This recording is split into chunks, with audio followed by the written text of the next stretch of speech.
Terima kasih Tuhan, Engkau yang termanis di dalam hidup kami, karena hanya Engkau yang bisa melakukan jauh lebih banyak dari yang orang lain bisa lakukan untuk kami.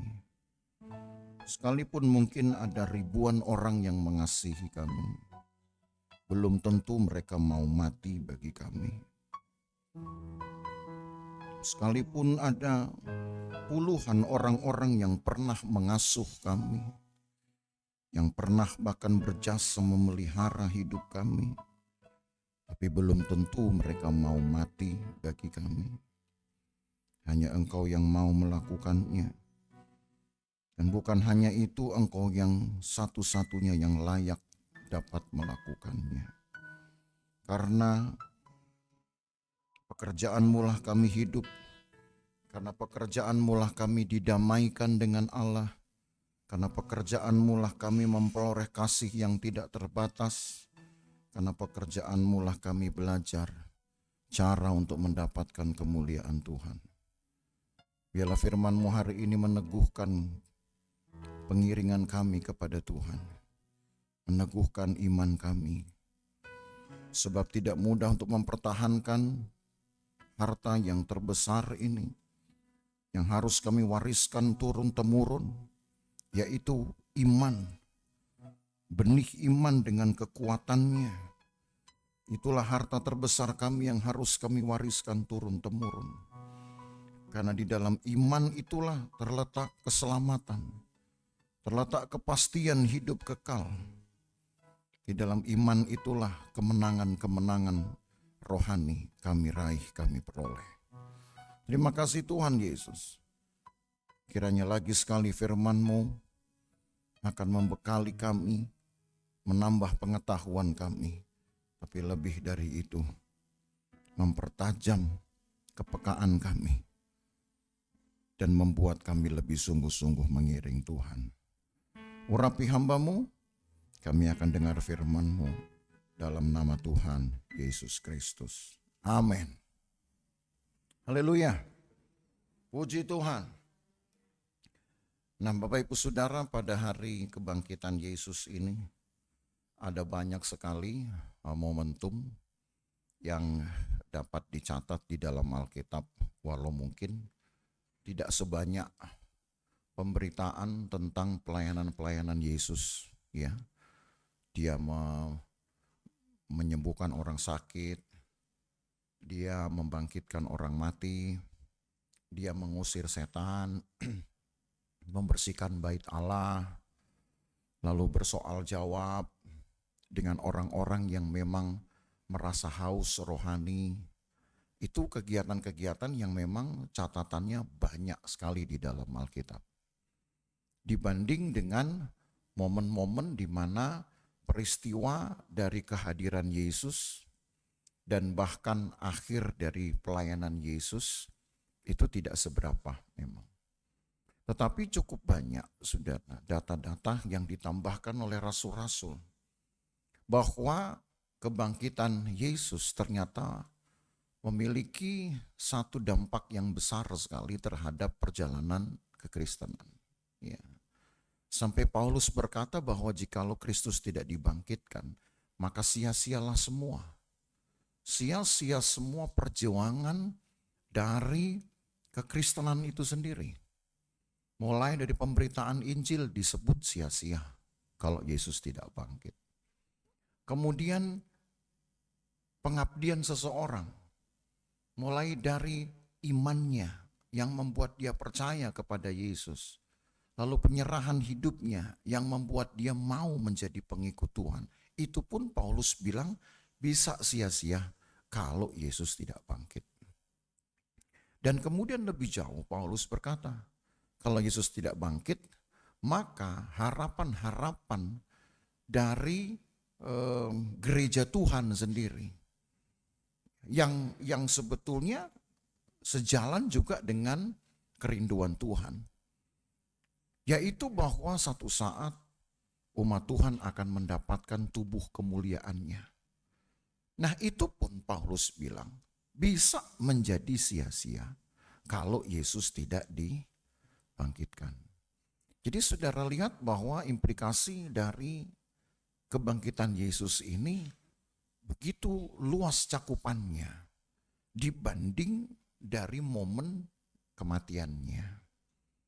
Kalau momen kematiannya mungkin orientasi dari berita kekristenan ya atau berita kepada gereja, kepada anak Tuhan lebih difokuskan kepada penebusan Yesus.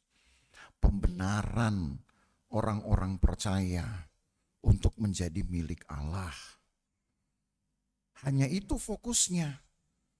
Ditambah lagi dengan satu perilaku Kristen yang sifatnya harus ada, yaitu taat. Dan itu kita sudah bahas Jumat kemarin. Taat. Seperti Yesus taat sampai matinya di kayu salib. Itu Paskah. Paskah telah melahirkan sebuah harapan baru untuk mendapatkan kehidupan baru.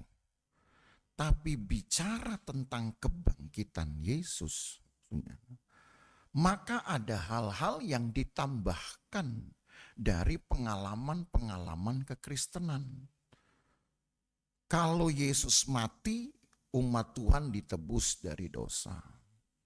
Umat Tuhan diampuni dari semua pelanggarannya, dibasuh, disucikan, lalu diterima oleh Allah seolah seperti anak yang baru lahir. Masih polos dia, masih suci dia. Tapi belum mendapatkan apa-apa. Hanya statusnya aja diubah.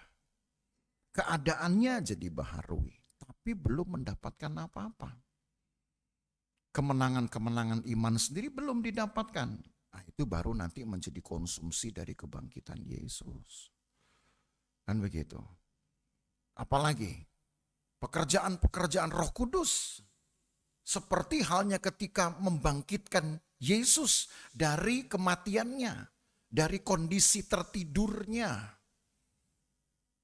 Nah, itu baru dibicarakan juga di kebangkitan. Karena di Paskah, di kematian, yang dibicarakan baru kondisi yang dibaharui. Akhirnya puncaknya adalah harapan tentang tubuh kemuliaan. Itu pun baru dibicarakan di kebangkitan Yesus. Karena ketika kematian, ketika Paskah, lagi-lagi yang dibahas baru pembaharuan aja. Dari kita yang rusak-rusak ini dibaharui. Dari kemarin saya katakan hari Jumat itu, dari mulut yang gak bisa ditahan, dari omongan-omongan yang kotor dibaharui. Dari pikiran yang gak bisa ditahan karena isinya pikiran kotor dibaharui.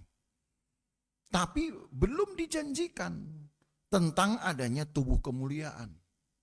Nah, itu konsumsi untuk kebangkitan Yesus.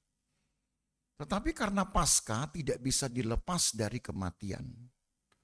Bangkit itu terjadi karena ada kematian. Berarti tubuh kemuliaan ada oleh karena penebusan. Kan begitu. Keselamatan yang puncaknya nanti adalah keadaan sama seperti Allah. Harus dulu diawali dengan keadaan yang dibedakan. Dibaharui dulu. Sekarang kita belum mengalami tubuh kemuliaan. Tapi kematian Yesus harus sudah memberi perbedaan antara kita dengan dunia. Harus sudah bisa dibedakan. Tubuh kemuliaan masih harapan. Tetapi berita tentang Paskah itu diawali dulu dengan perjuangan untuk membuat perbedaan-perbedaan tentang perilaku kekristenan dibanding dengan perilaku sehari-hari. Nah, itu saudara harus bedakan itu. Perkataan orang Kristen dibanding dengan perkataan orang-orang pada umumnya. Harus dibedakan ya. Pikiran dari seorang anak Tuhan harus dibedakan dari pikiran orang-orang dunia. Yang dipikirin apa coba saudara? Kebanyakan orang mikirin apa? Satu, umur banyak alias umur panjang, umur banyak, dan duit banyak. Betul ya? Sebab kalau duit banyak, umur banyak, maka nikmatlah hidup itu. Tapi kalau duit banyak, umur pendek, ya sama aja, nggak menikmati. Yang paling sedih, umur banyak, duitnya nggak banyak. Wah, susah hidup itu, saudaranya. Itu ibarat hidup segan, mati tak mau namanya. Yang paling nikmat adalah kalau umurnya banyak, uangnya banyak. Itu yang dipikirin. Tapi kadang kita lupa bahwa Allah juga punya harapan dalam hidup kita. Apa itu? Perbuatan-perbuatan besar yang banyak, buah-buah iman yang banyak, buah pertobatan yang banyak, karunia-karunia rohani yang banyak. Nah, kita nggak pikirin itu. Maka supaya menjadi jelas mana yang anak Tuhan, karena kita masih berbaur dengan orang-orang di dunia ini. Yang harus membedakannya kan bukan Tuhan. Allah hanya memberi jalan pembedaan itu dengan salib. Tetapi yang harus membuat perbedaan kita sendiri. Kita bagian dari dunia, betul. Kita masih tinggal dengan orang-orang yang sifatnya keduniawian, ya. Tetapi saudara harus bedakan bahwa kalau dunia hanya mikir uang banyak dan umur banyak, saudara sebagai anak Tuhan harus mikir lebih banyak dari yang dua banyak tadi. Setuju? Nah itu simpelnya. Kalau orang dunia cuma mikir uang banyak, umur banyak, saudara harus lebih banyak. Artinya nggak salah mikir uang banyak, nggak salah mikir umur banyak, tapi pikirkan juga perbuatan-perbuatan rohani yang banyak, kesaksian yang banyak, nah gitu loh. Ya, ibadah yang banyak. Pokoknya anak Tuhan harus lebih banyak bisanya daripada yang bukan anak Tuhan. Karena lebih buruk dari orang dunia, di samping duit banyak, umur banyak, tahu saudara, yang paling buruk apa? Mengeluh banyak, yaitu ngomel banyak, apalagi menggerutu banyak, nyumpahin orang banyak, itu jauh lebih buruk lagi. Jangan-jangan bukan orang dunia, ini orangnya setan, jangan-jangan. Ya, jadi saudara buat perbedaan itu. Allah memberi jalannya dengan cara salib. Maka yang kita perlu pelajari, yang perlu kita tahu saudara, dari pekerjaan Allah itu, menuju kepada kemuliaan. Saya bawa saudara ke dalam kitab Roma pasal yang kelima. Mari kita bahas kitab Roma pasal yang kelima. Ini pun ayatnya banyak. Jumlahnya 21 ayat. Tapi kita lihat ya, secara garis besar ya, membuat sebuah ringkasan saudara dari catatan yang panjang ini tentang pekerjaan Allah. Saya bawa dulu saudara di 8 ayat pertama untuk menunjukkan bahwa pekerjaan salib itu mendamaikan dulu antara kita dengan Allah. Kita nggak bisa langsung ketemu dengan Allah kita. Allah kita tidak kelihatan. Allah kita roh adanya. Dan dimensi roh saudara nggak bisa lihat. Ada yang bisa lihat roh? Ada nggak? Ada orang ngakunya bisa lihat jin. Bisa lihat setan. Tapi rohnya orang lain nggak bisa dia lihat. Rohnya sendiri pun nggak bisa dia lihat. Tapi roh-roh yang lain-lain bisa dia lihat. Pak serem loh Pak, yang ada di atas WC saya. Jadi kamu Kalau sudah tahu ada yang nungguin pintu WC, kamu ke WC nggak? Ya haruslah Pak, gimana Jung kalau nggak ke WC? Gitu. Oh berarti artinya kalau kepepet saudara, yang menakutkan pun masih bisa dilawan. Betul kan saudara? Seandainya saudara pulang dari gereja ini, sudah dapat firman, dapat pekerjaan Roh Kudus, saudara keluar pulang, tahu-tahu di gang ini saudara lihat ada penghulu-penghulu di udara. Semua gang juga begitu. Rumah saudara di ujung sana. Saudara mau bikin apa? Tetap jalan pulang atau tungguin? Nunggu sampai dia pulang sendiri? Ya kalau dia pergi. Kalau dia nongkrong sampai besok pagi. Ya. Paling yang kita lakukan apa? Ya karena kita harus pulang, kita lawan aja. Berkata dalam hati, imanku lebih besar daripada kuasa-kuasa dimanapun. Kan begitu. Maka orang kepepet itu biasanya paling berani, saudara. Ya. Orang kepepet itu biasanya paling berani. Nanti saudara lihat bahwa seringkali Allah perlukan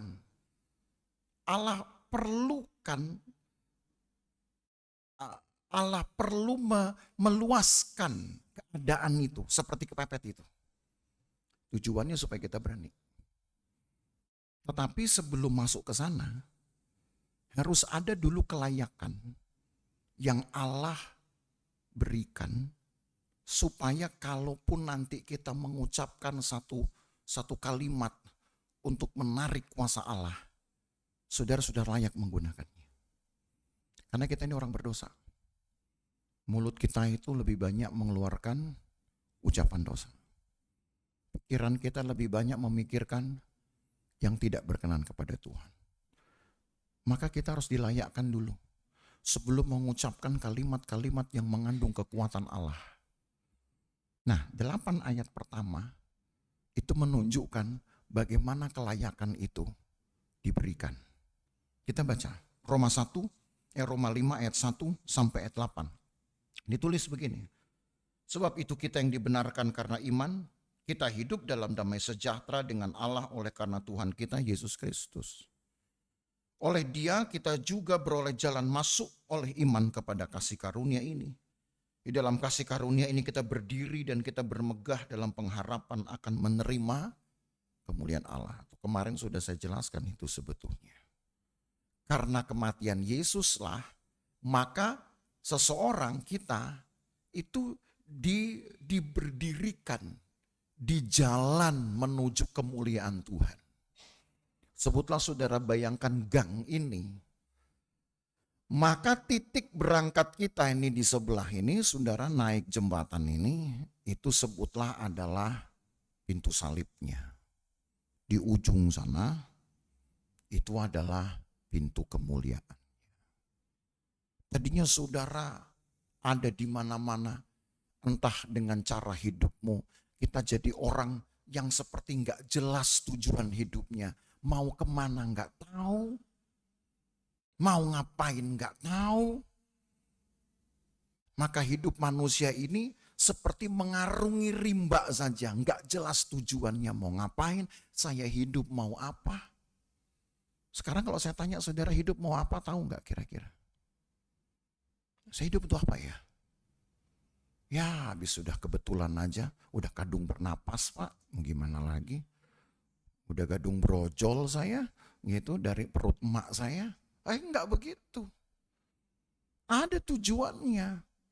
Allah menciptakan kita saja ada tujuannya kemarin saya katakan. Untuk menjadikan kita teman persekutuan Tuhan. Nah sekarang kita hidup tujuannya untuk apa? Tujuannya ini untuk meraih kemuliaan Tuhan. Untuk meraih pengalaman-pengalaman yang dulu pernah dialami oleh Adam dan Hawa sebelum jatuh dalam dosa. Itu sudah harus punya. Karena memang keadaan manusia sekarang ini sedang Allah kembalikan pada posisi itu. Makanya mengapa di dalam Alkitab dijanjikan nanti dengan tubuh kemuliaan yang tidak bisa mati, yang tidak bisa tua, yang tidak bisa sakit. Itu kan tubuh yang sudah pernah dipakai oleh Adam dan Hawa sebelum jatuh dalam dosa. Yang saudara harus tahu, Setelah dosa, tubuh manusia menjadi lain. Tapi Allah menghendaki, Allah kemudian bekerja supaya manusia dalam satu titik nanti sesuai dengan tekadnya juga, komitmennya juga bisa kembali kepada posisi itu. Posisi seperti Adam dan Hawa pertama kali hidup sebelum mereka jatuh dalam dosa. Nah, itu yang saya ingin saudara pikirin di dalam hidup. Itu tujuan hidup. Nah, itu sebabnya dari orang yang tadinya kita seperti gentayangan, gak jelas. Karena salib, saudara ditaruh oleh Tuhan di lintasan itu. Nih, saya sudah taruh kamu di jalan kebenaran, ujungnya kemuliaan, kamu tinggal jalan. Susah apa gampang? Gak perlu cari kan saudara. Saya kasih ibarat begini. Saudara mau ke Monas nih.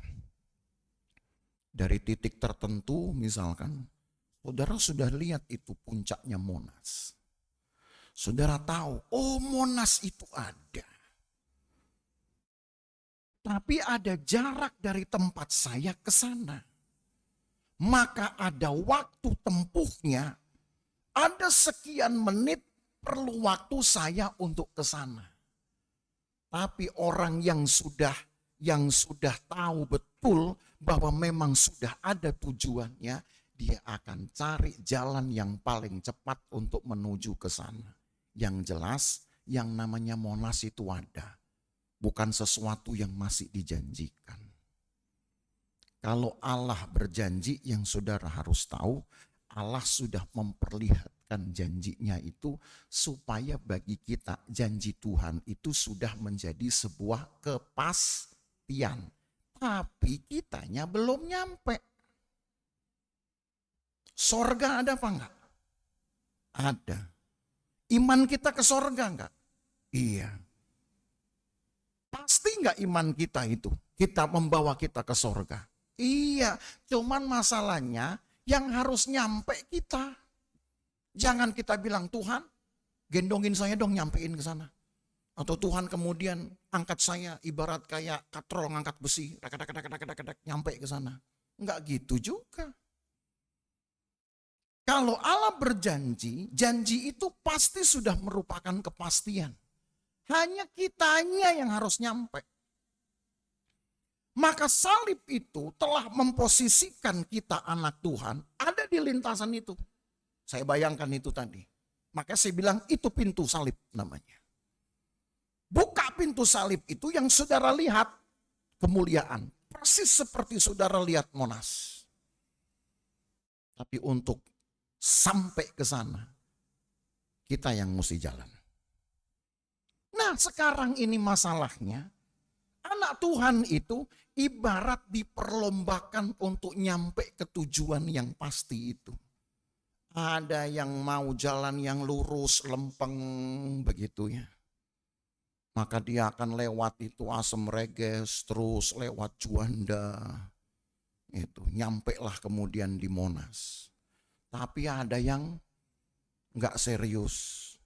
Dia ke Sunter dulu, Tanjung Priok, Cawang, Bogor, muter balik lagi ke Depok, baru nyampe Monas. Bisa nggak? Bisa. Cuman orang yang begini namanya buang waktu. Nyampe sih nyampe. Tapi kalau Tuhan keburu datang, lalu dia masih di Bogor, sudah selesai hidupnya. Maka jadi anak Tuhan itu jalanlah cepat dengan Tuhan, saudara. Kan Tuhan sudah kasih janji dan janji itu bukan gambaran. Janji itu adalah kepastian. Maka dari titik salib itulah Tuhan sekarang tinggal kasih tunjuk jalan. Nih, cuman ini jalannya. Kamu menuju ke sana, kamu dapat kemuliaan. Nggak usah belok-belok.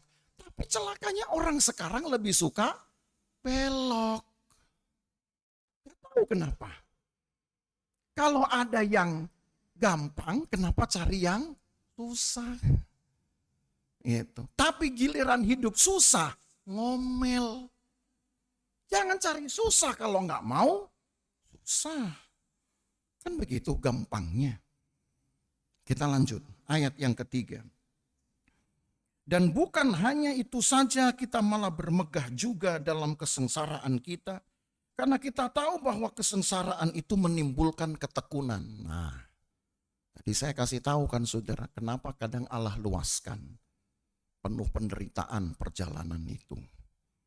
Penderitaannya sebenarnya kan jalannya tinggal lurus-lurus. Tapi yang bikin penderitaan itu adalah ketika saudara jalan mungkin haus. Lihat kiri kanan, oh banyak jual minuman. Nongkrong di situ. Sekalinya nongkrong, keduniawian muncul lagi. Teman-teman nongkrong, bicaranya jorok, ikut jorok lagi. Teman-teman nongkrong, pikirannya jorok, jorok lagi. Jalannya sudah betul, tapi terlalu banyak nongkrong, akhirnya lambat lagi jalannya. Lalu Tuhan luaskan penderitaan. Penderitaannya itu disebut dengan pikul salibmu. Jalan capek, jauh, haus. Tapi saudara ingin bersegera nyampe. Karena kita nggak tahu Tuhan datang kapan. Tuhan datang hanya di titik jemput itu aja. Tuhan nggak datang di titik salib masalahnya. Tuhan datang nggak di tengah jalan. Tuhan datang di titik jemput. Karena Alkitab berkata dia akan datang nanti dari awan-awan. Kita menjemputnya, lalu tubuh kita diubah. Kan begitu tuh. Berarti kan Tuhan hanya punya satu titik jemputnya. Tuh di ujung sana. Kita kan berlomba. Berlomba dengan semangat kita sendiri tuh. Maka ketika Tuhan berikan penderitaan itu artinya begini. Kalau kita tahu bahwa nongkrong memperlambat rohani. Nggak usah nongkrong. Walaupun nanti akhirnya kita bilang, aduh saya haus betul, itu penderitaanmu. Pikul aja. Lebih bagus dalam keadaan haus, capek, tapi tetap jalan daripada nongkrong bikin lambat. Itu nangkep nggak saya bilang begini? Kadang orang masih memikirkan, Tuhan saya tak cari uang banyak dulu, supaya saya bisa beli waktu banyak saya. Umur panjang, kalau umur panjang kan nanti bisa beli obat-obatan, ya pergi ke negeri Cina, cari jamu galian apa namanya ya, yang jamu awet hidup gitu ya, yang susah mati. Oh orang Cina kan punya itu cerita tentang mata air Sangrila namanya. Kalau diminum mata air itu saudara, maka orang itu nggak akan mati-mati. Tapi jalan untuk menuju ke mata air Sangrila itu, naik bukit tinggi. Dingin, karena perbukitannya dingin di dalam ceritanya. Ya, saudara pasti lebih tahu dari saya. Belum lagi ancaman dari binatang. Binatang yang gedenya itu lebih gede dari beruang yang namanya yeti. Ada binatangnya namanya yeti, saudara. Cakep ya nama binatangnya. Ya. Nggak ada di sini ya nama yeti. Tapi ini ceritanya. Jadi sudah jalannya mendaki, hawanya dingin karena bersalju, licin. Lalu ada binatang buas yang namanya yeti ini. Sejenis beruang. Maka dikatakan dalam cerita itu, hanya satu orang yang bisa nyampe ke mata air Sangrila. Sayangnya orang jahat dalam cerita itu. Ngerti nggak pesan moralnya? Orang jahat lebih giat, saudara, kadang-kadang dari orang benar. Untuk apa? Untuk ngejahatin orang benar. Tapi orang benar malas ngebaikin orang jahat. Ayo, benar nggak yang saya bilang? Dia jahat, biarin aja. Nggak kita urusin. Padahal kita bilang berdoalah untuk musuhmu, kan begitu. Sementara orang jahat nggak akan capek untuk bikin kita orang benar menjadi jahat. Maka dalam cerita itu, satu-satunya orang yang bisa nyampe ke mata air Sangrila justru orang jahatnya. Sedih saya dengar cerita itu. Kok bisa ya? Kita kan mikirnya harusnya orang baik. Memang ujung-ujungnya orang jahat ini mati juga nanti, kena antinya. Gitu. Ya namanya film, namanya cerita, pasti ujung-ujungnya yang baik menang. Tapi di tengah jalannya itu yang menyedihkan adalah, kok bisa satu-satunya orang yang nyampe ke mata air kehidupan itu, Sangrila, orang yang jahat. Maka pesan moralnya hati-hati sama orang jahat. Orang jahat itu lebih giat dari kita orang benar. Setan gak kenal capek daripada kita.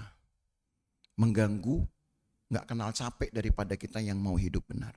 Maka saudara jadi anak Tuhan jangan capek. Capek dikit saudara nongkrong.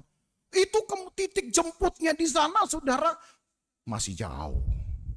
Alkitab bilang, Tuhan sudah mau datang ini, sudah mau dekat datang. Nanti masih lama, kiamat belum, masih jauh. Sementara kita nggak tahu bahwa di setiap kali kita nongkrong tadi dengan alasan mau cari uang banyak, cari waktu banyak, cari teman banyak, cari hiburan banyak, dosa sudah mengintip lo di situ. Betul nggak yang saya bilang? Dosa sudah mengintip di situ. Dan bahayanya sekali kita kena racun itu saudara, kita jadi lupa kalau kita harus jalan lurus. Yang ada belok lagi. Emang manusia ini senangnya dibelokin, cari susah, begitu susah mewek-mewek. Tapi kalau Allah berikan penderitaan itu bukan kesusahan, makanya saya katakan sekarang bedain itu. Allah berikan penderitaan itu artinya saudara tahan dirimu. Kayak kemarin saya bilang, tahan perkataan-perkataan yang tidak baik. Tahan pikiran-pikiran yang tidak baik. Tahan nafsu yang gak baik. Tahan, itu bikin menderita, jelas. Tapi ayat ini bilang apa? Ayat yang ketiga itu, bahwa kesengsaraan itu menimbulkan ketekunan. Kalau saudara gak mau berhenti, tetap jalan, walaupun saudara haus, capek, tapi justru yang ada saudara akan pengen cepat nyampe. Supaya saya langsung istirahat sekalian di sana. Pengen cepat nyampe. Saya ingat pada waktu saya ke Israel dulu, saudara. Kami jalan cukup jauh sekali ke satu lokasi. Namanya itu, yang pokoknya hanya ada bebatuan saja. Nanti ujungnya itu akan ada semacam relief begitu, yang indah sekali. Nah ternyata yang kita nggak dikasih tahu sama tour guide-nya itu, kita harus menempuh perjalanan itu, ternyata baru kita tahu kemudian itu sekitar 5,5 kiloan. Jauh jalan kaki 5,5 kilo. Dan tapi itu berkelok-kelok, dan setiap kali kiri kanan itu batu-batu yang besar, tapi bagus-bagus gitu saudara. Persis kayak kita jalan di tebing-tebing itu yang dipahat-pahat gitu. Terhibur sih, capek, terhibur. Ada yang kemudian satu ibu-ibu berhenti, udah duduk dulu. Tour guide-nya bilang, ayo tante, kalau sekali duduk nanti kita sampai sana udah matahari terbenam. Entar pulangnya makin malam. Ayo biar capek. Nanti di sana sekalian istirahatnya. Nah gitu. Yang ada apa? Ini biar oma-oma jalan tetap. Walaupun capek, sudah terpincang-pincang, tapi tetap dia jalan, disemangati. Supaya apa? Supaya cepat nyampe, toh nanti di sana bisa duduk. Bisa istirahat. Itu yang disebut dengan ketekunan. Jadi kalau Tuhan luaskan saudara menderita, jangan dikit-dikit saudara bilang, aduh Tuhan bikin saya jadi sengsara, bikin saya jadi susah. Enggak, yang susah tuh kita. Karena kita ini orangnya selalu cari susah, padahal sudah ada yang gampang. Ya, jelas ya saudara ya. Jadi Alkitabiah, kalau Tuhan luaskan penderitaan dalam batinmu, demi engkau menahan semua hawa nafsumu, memang engkau jadi susah. Kenapa? Karena mengabaikan yang enak-enak, mengabaikan dosa yang enak-enak, itu jelas penderitaan. Tapi justru akan lahir ketekunan. Artinya apa? Saya harus tetap kuat, dekat dengan Tuhan. Supaya ketika saya nyampe nanti di tempatnya Tuhan, ada kelegaan di sana. Jadi perjuangan itu saudara yang tentukan. Terus ayat yang ke Ayat yang keempat, ketekunan menimbulkan tahan uji menimbulkan pengharapan. Dan pengharapan tidak mengecewakan karena kasih Allah telah dicurahkan di dalam hati kita oleh Roh Kudus yang telah dikaruniakan kepada kita. Karena waktu kita masih lemah, Kristus telah mati untuk kita orang-orang durhaka pada waktu yang ditentukan oleh Allah. Sebab tidak mudah seorang mau mati untuk orang benar.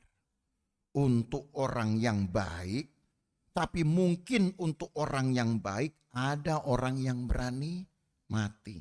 Akan tapi Allah menunjukkan kasih-Nya kepada kita oleh karena Kristus telah mati untuk kita ketika kita masih berdosa. Singkatnya saya klasifikasiin. Ya. Ada orang benar, ada orang baik, ada orang jahat. Untuk orang baik, pertama dulu baik, benar, jahat. Untuk orang baik mungkin masih ada orang yang mau mati. Kenapa? Ya dia udah baik sama saya. Dia udah baik sama anak saya. Udahlah kalau saya memang harus kemudian membalas kebaikannya dengan cara saya harus mengorbankan nyawa saya. Mungkin orang yang nolong keluarga saudara lagi sakit parah, butuh jantung. Lalu kemudian saudara yang memang sudah sakit-sakitan, mungkin udah saya berikan aja jantungnya. Biar gak apa-apa, saya yang mati, dia hidup. Toh dia baik, sudah memelihara keluarga saya. Itu contohnya, untuk orang baik masih ada yang mau mati. Paham ya? Tapi untuk orang benar, Alkitab bilang, belum tentu ada orang mau mati. Kenapa? Kalau orang baik, kita dapat keuntungannya, kita bisa berhitung, oh ya saya mau mati karena ada untung yang saya dapat. Kalau orang benar, sama-sama memang kita nggak ada yang salah tapi nggak ada untungnya. Karena saudara nggak akan diuntungkan dengan orang benar ini. Maka belum tentu kan ada orang mau mati. Karena saya nggak dapat untung apa-apa. Kalau orang baik kita dapat untung. Masih mau kita mati. Tapi Yesus bukan mati untuk orang baik. Karena kita nggak pernah ada yang baik di sini. Yesus bukan mati untuk orang benar, karena kita nggak ada yang benar. Yesus justru ada di klasifikasi yang paling rendah. Dia mau mati untuk orang berdosa, untuk orang yang jahat. Dia mau lakukan itu. Siapa yang bisa melakukan ini? Untuk orang yang benar aja, Alkitab bilang belum ada yang bisa melakukannya. Untuk orang baik mungkin masih ada. Kan begitu ayatnya ya. Coba ayat 7 baca. Sebab tidak mudah seorang mau mati untuk orang yang benar.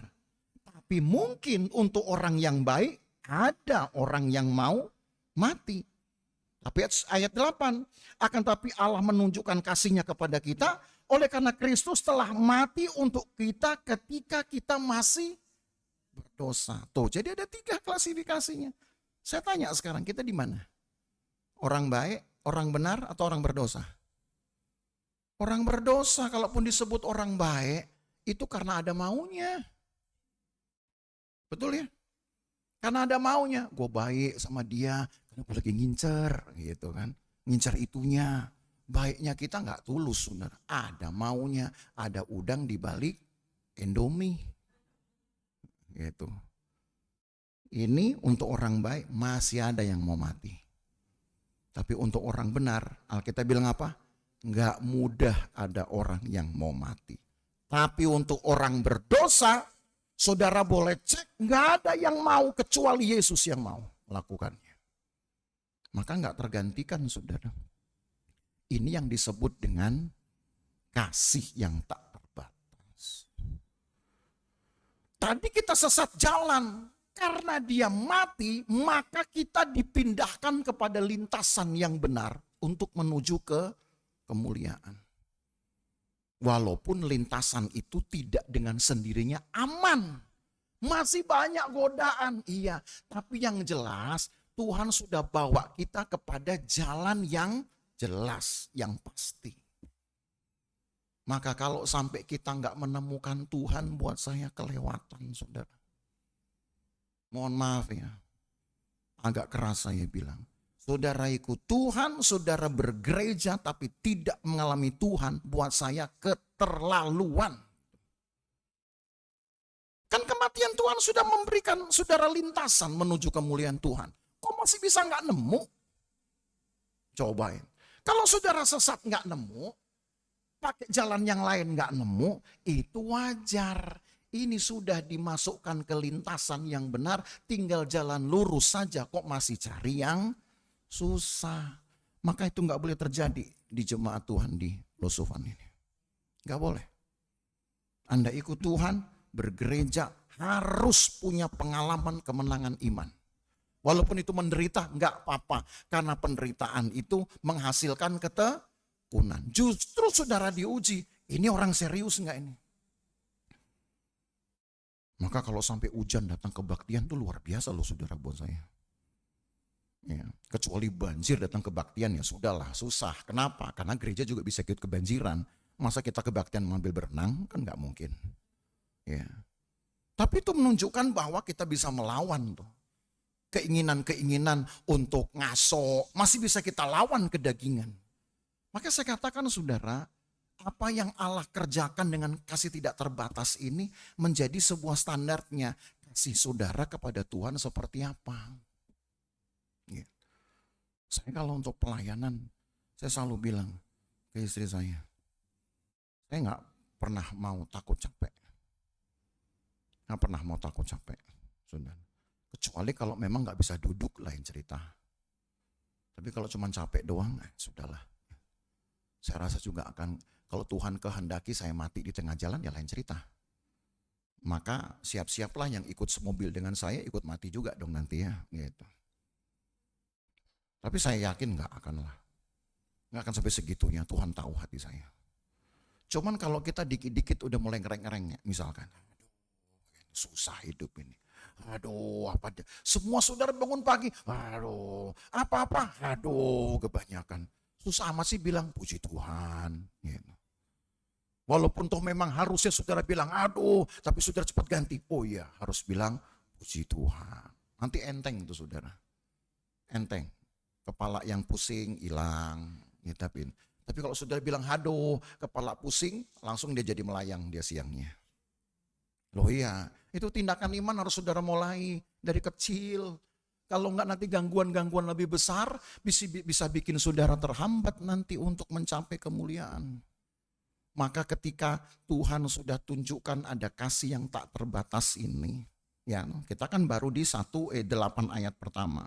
Maka yang kedua kita lihat ayat 9 sampai ayat yang ke-11. Disitulah yang kemudian disebut dengan anugerah keselamatan diberi. Kita baca yuk ayat 9 sampai 11. Lebih-lebih karena kita sekarang telah dibenarkan oleh darahnya, kita pasti akan diselamatkan dari murka Allah. Tuh. Hanya karena Allah memberikan kasih yang tak terbatas, saudara dari jalan sesat langsung ditaruh di lintasan yang benar tadi. Itu kan sudah menunjukkan bahwa kasih yang tak terbatas itu sekarang sudah menjanjikan keselamatan. Kemuliaan itulah sebenarnya saudara, keselamatan puncaknya. Ketika saudara ditaruh di lintasan dalam pintu salib, itu pekerjaan awal dari keselamatan Tuhan. Itu hati-hati dengan kata ini ya. Jadi supaya saudara tahu keselamatan itu ada prosesnya. Tidak sekali hanya dengan berkata, Tuhan saya terima Engkau sebagai juru selamat, langsung masuk surga. Enggak begitu. Kecuali kalau saudara bilang begitu, 1 menit kemudian berhenti napas saudara. Nah, itu lain cerita. Karena enggak ada lagi yang kita lakukan. Nah, rumus itu berlaku untuk penjahat yang di sebelah salib Yesus. Hari ini engkau sudah bersama-sama dengan aku di Firdaus. Karena dia sudah enggak ada lagi yang bisa dia buat. Dia tinggal menghitung detik-detik nafasnya. Maka pada hari itu saudara ketika dia percaya, dia langsung masuk ke sorga. Dia langsung terima kemuliaan Allah. Tapi kita yang masih hidup enggak bisa main enak begitu saja. Ketika Tuhan ketika Yesus disalibkan, dan itu artinya saudara sudah ditempatkan pada pintu awal dari lintasan kemuliaan, itulah keselamatan awal saudara. Artinya saudara sudah dibenarkan, sudah ditaruh di jalan kebenaran, dan nanti kalau saudara nyampe keselamatan puncak atau keselamatan paripurna istilahnya, keselamatan yang lengkap, baru nanti saudara dapat. Berupa apa? Tubuh kemuliaan. Itu pegang loh ini. Ini kebenaran Alkitab yang gak semua orang ngeh kadang-kadang. Dipikirnya hanya dengan bilang, Yesus saya terima engkau sebagai juru selamat. Sekali ngucap gitu kita anggap itu selamat untuk seterusnya. Nggak bener dong. Kita harus tahu dulu bahwa kalau ada orang yang mengajarkan sekali selamat tetap selamat, itu harus tahu dulu apa sih sebenarnya yang ada dalam pikiran orang ini. Nggak bisa asal ngomong saya sudah menerima Yesus sebagai juru selamat, langsung dia serta-merta masuk surga. Kalau detik itu saudara mati, ya langsung. Tapi detik ini kan saudara belum mati-mati nih. Ya, janganlah ya. Artinya apa? Saudara masih akan menjalani hidup. Nggak tahu berapa lama kita menjalani. Nah, jalan itu kan ada banyak godaan tadi saya katakan. Masa hanya gara-gara bilang, Yesus saya terima engkau sebagai juru selamat, langsung saudara masuk surga? Nanti begitu saudara digoda untuk bikin kejahatan, digoda lagi untuk mencuri, saudara bilang, yang penting saya sudah terima Yesus sebagai juru selamat. Enak amat. Gitu. Kayak saudara menjual aja nama Yesus, ya kan? Hanya untuk supaya saudara yakin masuk surga. Nggak bisa begitu. Keselamatan itu di dalam Alkitab itu prosesnya ada. Berproses sampai kepada paripurna. Jadi ingat ini, salib itu barulah keselamatan awal saudara dapat. Setelah itu nanti saudara yang jalani terus dengan ketekunan tadi, sampai saudara mendapatkan kesempurnaan yang lengkap, yang sempurna, yang paripurna, keselamatan yang lengkap. Nah, saya baca terus ayatnya, ayat 10. Sebab jika kita ketika masih seteru diperdamaikan dengan Allah oleh kematian anaknya, lebih-lebih kita yang sekarang telah diperdamaikan pasti akan diselamatkan oleh hidupnya. Tuh. Orang yang sudah diperdamaikan dengan Tuhan pasti selamat memang. Asal tetap di lintasan yang benar. Asal tetap ada di dalam ketekunannya. Apa ketekunan itu? Taat itu loh saudara. Maka saya tulis judulnya hari ini khotbahnya. Sekali saudara taat, tetap taat, pasti selamat. Bukan sekali selamat, tetap selamat. Beda. Karena yang selamat itu cuma satu. Biskuit rasa coklat. Itu dia selamat. Paham ya? Maka rumusan ini saya ambil saudara. Jadi kalau saudara mau pastikan keselamatan saudara dapat, mulai dari keselamatan awal sampai keselamatan puncak, tekun, taat. Taat apa? Taat ikut Tuhan, taat untuk mematikan hawa nafsu, taat untuk pikul salib tadi, menderita, nggak apa-apa saya nggak ngejar yang enak-enak, nggak apa-apa saya nggak mengejar keduniawian. Yang penting saya mengejar mahkota kehidupan, cari duit boleh, tapi jangan nanti kita jadi hamba uang. Nah itu lain lagi tuh ceritanya. Hamba uang itu berarti kita cuman mau prioritasnya itu duit melulu.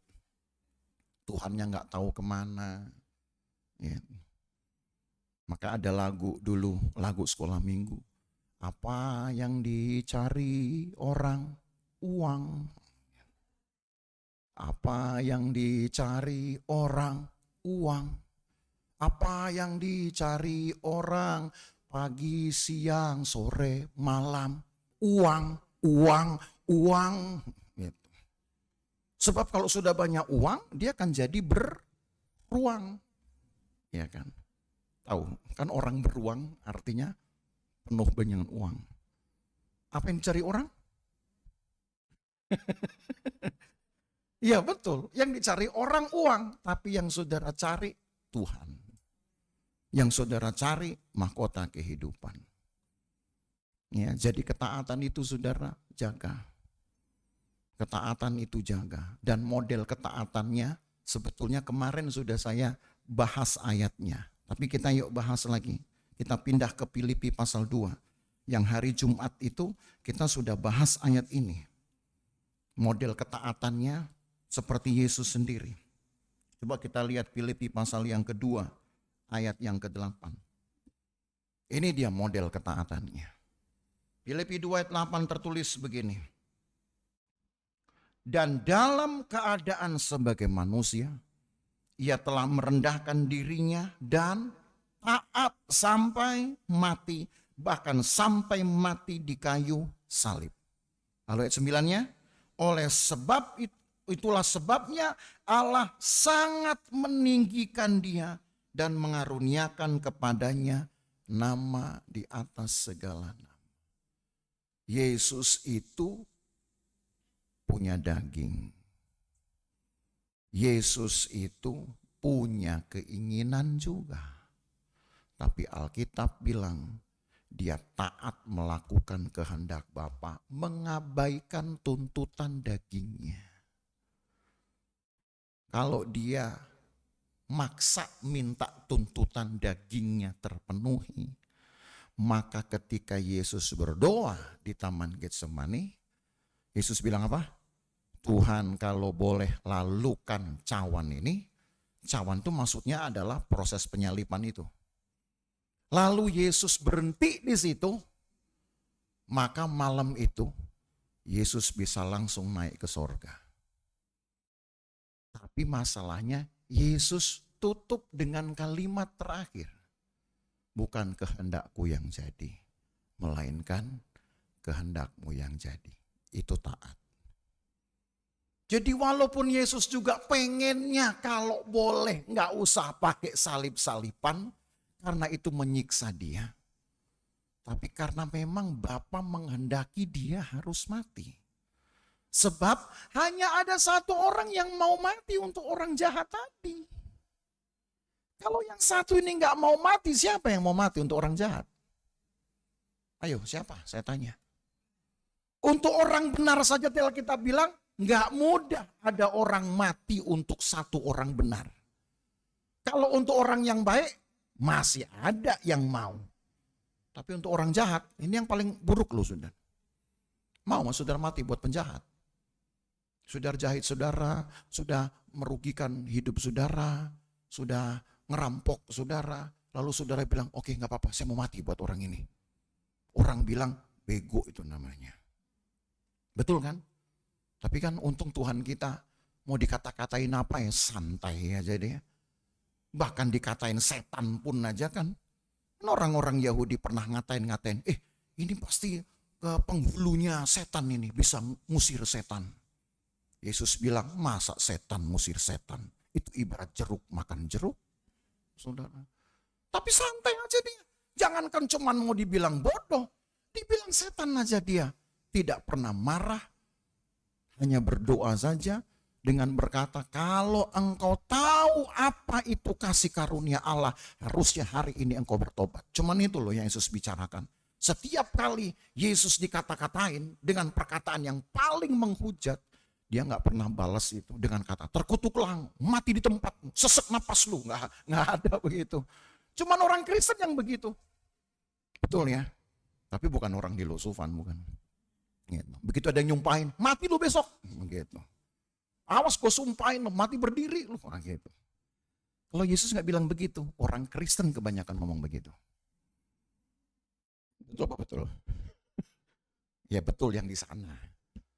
Yang di sana aja, yang di sini belajar untuk jadi orang yang benar. Karena sudah ditaruh di lintasan yang benar. Jalani jalan yang benar dengan hidup yang benar. Taati itu. Sekali taat, tetap taat, pasti selamat. Simpel ya, saudara. Itu baru Paskah namanya. Jadi Yesus mati dan bangkit itu nggak percuma, nggak saudara buat percuma. Mati dan bangkitnya saudara hargai untuk membuat hidupmu menjadi lebih pasti sambil kita menikmati berkat Tuhan sampai puncaknya kita menikmati tubuh kemuliaan dan sorga. Tuhan tolong kita ya. Haleluya. Senang jadi anak Tuhan. Ya harus begitu. Jadi nanti kalau pulang apalin begitu lewat ini. Nah ini nih jalan salib gue nih gitu ya. Tapi maksudnya jangan saudara kemudian taruh nama ini jalan salib. Seperti saudara membayangkan bahwa saya harus sampai di tujuan dari iman saya ini, maka saya juga ingin menyelesaikan perjuangan iman saya sampai saya ketemu Tuhan, sampai saya diubahkan tubuh saya, sampai saya menyongsong Tuhan di awan-awan, sampai saya bisa tinggal di sorga. Itu yang saudara pikirin aja. Pikirin itu. Saya yakin apa yang saudara pikirin itu akan membuat kita jadi semangat untuk cepat mengalaminya, cepat nyampenya. Capek saudara nggak akan hiraukan. Tuhan memberkati kita. Ya, mari kita berdiri saudara. Kita nyanyi satu pujian yang kemarin kita sudah nyanyikan itu. Hidupku berharga bagi Allah.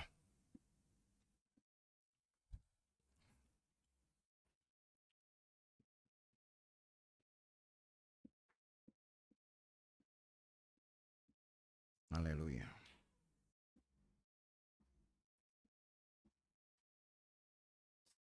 Hidupmu berharga bagi Allah. Tiada yang tak berkenan di hadapannya. Dia ciptakan kau seturut gambarnya. Sungguh terlalu indah kau bagi dia.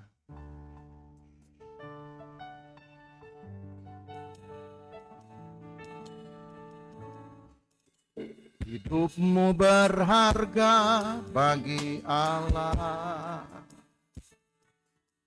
Tiada yang tak berkenan di hadapannya. Dia ciptakan kau seturut gambarnya. Sungguh terlalu indah kau bagi dia. Dia berikan kasihnya bagi kita. Dia telah relakan segala-galanya. Dia disalib untuk tebus dosa kita. Karena hidupku sangatlah berharga. Tertulah akan dipatahkannya. Dia akan jadikan indah. Sungguhlah lebih berharga sumbu yang telah pudar. Takkan dipadamkannya. Dia akan jadikan terang untuk kemuliaan. Tuhan tahu, satu kali mungkin saudara terlihat seperti buluh yang terkulai, seperti dahan pohon yang hampir putus. Tapi Allah berkemurahan supaya saudara jangan putus, artinya jangan terhilang. Dengan mujizat Tuhan bisa tegakkan kembali buluh yang terkulai. Nggak akan dipatahkan saudara. Tapi kalau saudara berharap kepada Tuhan, kalau saudara tekun mencari Tuhan,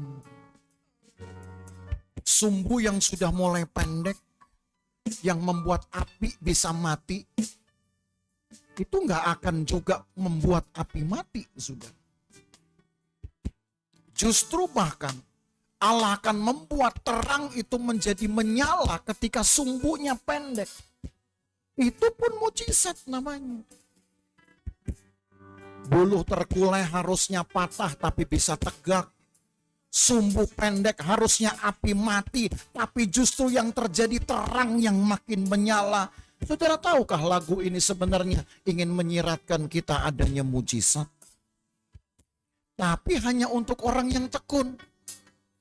Kalau sudah terkulai lalu kemudian kita merasa patah, padahal belum patah tapi sudah merasa patah, ya kita nggak dapat mujizat. Sumbu pendek, api mau mati, padahal belum mati, tapi saudara sudah rasa mati. Saudara mengeluh sama Tuhan, ya saudara nggak dapat mujizat. Gigih, taat, tekun, itu akan melatih kita untuk tetap ada di dalam jalan kebenaran. Sampai saudara terima kemuliaan. Jangan hiraukan menderita. Penderitaan itu hanya menambah kekuatan saudara berharap, memperbanyak pengalaman mujizat dalam hidupmu menjadi kesaksian, sampai engkau ketemu dengan Tuhan, sampai engkau layak mendapatkan kemuliaan Tuhan.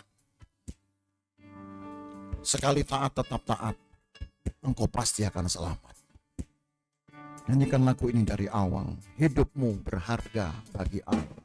Hidupmu berharga bagi Allah. Tiada yang tak berkenan di hadapannya. Dia ciptakan kau turut gambarnya. Sungguh terlalu indah kau bagi dia. Dia berikan kasihnya bagi kita. Dia telah relakan segala-galanya. Dia disalib untuk tebus dosa kita. Karena hidupku sangatlah berharga. Ulu yang tergulai takkan dipatahkannya. Dia akan jadikan indah. Sungguh lagi berharga. Sungguh yang telah pudar takkan dipadamkannya. Dia akan jadikan terang untuk kemuliaan-Nya. Berdoa kepada Tuhan yang sudah bekerja dengan sungguh-sungguh untuk memindahkan kita dari jalan kesesatan kepada jalan kebenaran. Di ujung jalan kebenaran itu ada kemuliaan Allah. Sekarang Tuhan percayakan engkau jalani jalan kebenaran itu seumur hidupmu, sekuat-kuatnya kita. Yang jelas kita nggak akan tersesat kalau kita tekun mencari Tuhan. Nggak akan salah jalan kalau kita tekun cari Tuhan. Karena cuma satu jalan kebenaran saja yang ujungnya kemuliaan Tuhan. Kalau sampai saudara nggak ketemu dengan Tuhan, berarti saudara yang salah. Karena Allah sudah bekerja dengan benar. Nggak ada yang salah pada pekerjaan Allah. Yang salah berarti kita. Maka berdoa, minta Tuhan, aku tidak ingin salah jalan lagi. Sekarang aku di jalan kebenaran. Salibmu telah memberiku pandangan kepada jalan kebenaran. Ikuti kehendak Tuhan. Penuhi kehendak Tuhan. Selesaikan kehendak Tuhan. Seperti Yesus taat sampai mati di kayu salib. Maka sisanya Allah meninggikan dia. Saudara taat ikut Tuhan. Kemuliaan Tuhan akan membuat saudara lebih tinggi. Saudara Tuhan akan angkat tinggi. Berdoalah supaya perjalanan iman kita sampai di tujuan, yaitu kemuliaan Tuhan. Haleluya. Haleluya. Terima kasih Tuhan.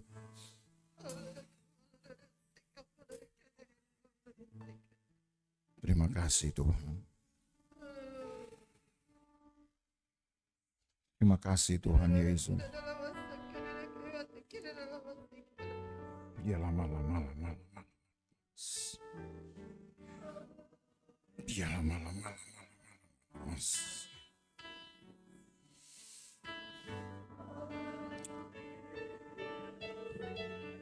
Baharui hati kami, baharui pikiran kami. Basuhlah perkataan kami, basuh ya Tuhan. Kami hanya ingin jalan benar itu kami isi dengan hidup benar. Berkata benar, berpikir benar, merasa benar, berbuat benar. Gak ada yang salah yang boleh kami lakukan. Karena kami sudah ditempatkan di jalan benar, hidup kami harus benar. Sekali kami taat untuk kebenaran dan tetap taat, kami pasti selamat. Karena Tuhan yang sudah memberikan jalannya. Tuhan tolong kami umat-Mu. Supaya akhir dari pengiringan kami mengikut Tuhan, menjadi orang Kristen, ujungnya adalah kemuliaan. Kami rindu menerima kemuliaan Tuhan. Ujungnya adalah kemuliaan Tuhan. Tolonglah umat-Mu Tuhan, mampukan kami untuk selalu menjalani hidup dengan benar. Mulai dari berpikir benar, merasa benar, berkata benar, berperilaku benar. Asal kami melakukan dengan taat, dengan setia, dengan tekun, kami akan menerima kemuliaan Tuhan. Berkati umat-Mu, pagari hidup mereka selalu Tuhan, dengan belas kasihan Tuhan. Mampukan umat-Mu untuk menjalani hidup dengan kebenaran. Ada firman Tuhan, ada kehendak Tuhan di sana. Kami bisa temukan apa yang Tuhan inginkan, itulah kebenarannya. Apa yang Tuhan mau kami buat, itulah kebenarannya. Apa yang Tuhan ingin kami lakukan, dan kalau kami mau melakukan, itulah nilai kebenarannya. Lain hal itu adalah satu kesalahan. Kami tidak ingin ikut kata orang, kami tidak ingin digoda dengan orang. Kami hanya ingin ikut apa kata firman, karena itulah kebenaran yang sesungguhnya. Berkati umat-Mu Tuhan, berkati umat-Mu. Berkatilah seisi rumah mereka, berkatilah siapapun yang tinggal di rumah mereka, berkatilah tetangga-tetangga mereka ya Tuhan. Karena mereka sudah mengalami dampak dari iman kami, dari kesaksian umat-Mu. Jadikan kami saksi seluas mungkin dari tempat tinggal kami. Jadikan kami saksi seluas mungkin. Dan supaya nama Tuhan dipermuliakan di dalamnya. Berkatilah ya Tuhan pekerjaan umat-Mu hari ke hari. Berikan kami sehat selalu, berikan sukacita. Berikan rezeki kami Tuhan. Apa yang jemaat-Mu lakukan itu, asal mereka lakukan dengan jujur, dengan takut akan Tuhan, Tuhan yang limpahkan rezekinya, sehingga mereka bisa memenuhi kebutuhan-kebutuhan hidup mereka. Terima kasih Tuhan Yesus. Kami pulang sebentar, Tuhan jagai kami di jalan, jauh maupun dekat, berkendaraan berjalan kaki Tuhan jaga, supaya kami tiba di rumah dengan selamat dan sukacita karena pemeliharaan Tuhan. Kumpulkan kami pada hari-hari ibadah seperti yang sudah-sudah, supaya kami terus dibaharui ya Tuhan. Terima kasih banyak Tuhan. Berkatilah persembahan-persembahan umat-Mu, berkatilah korban-korban mereka. Berkati ya Tuhan, karena bagian mereka sudah mereka beri, bagian Tuhanlah yang akan menggenapinya. Maka Bapak Ibu Saudara sekalian, sekarang pulang dengan mau berkat dari Allah Bapa, kasih sayang dalam persekutuan dengan anaknya Yesus Kristus, dan penyertaan Roh Kudus memelihara kita dari hari ini sampai selama-lamanya. Dan berkat ini kita terima di dalam nama Tuhan Yesus Kristus. Segala kemuliaan hanya bagi Tuhan. Segala hormat pujian hanya bagi Tuhan. Kuasa dan kemuliaan hanyalah bagi Tuhan. segala kemuliaan keagungan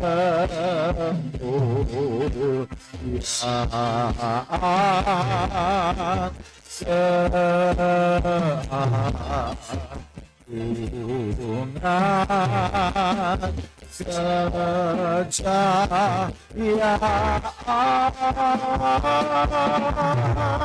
hanya bagi Tuhan.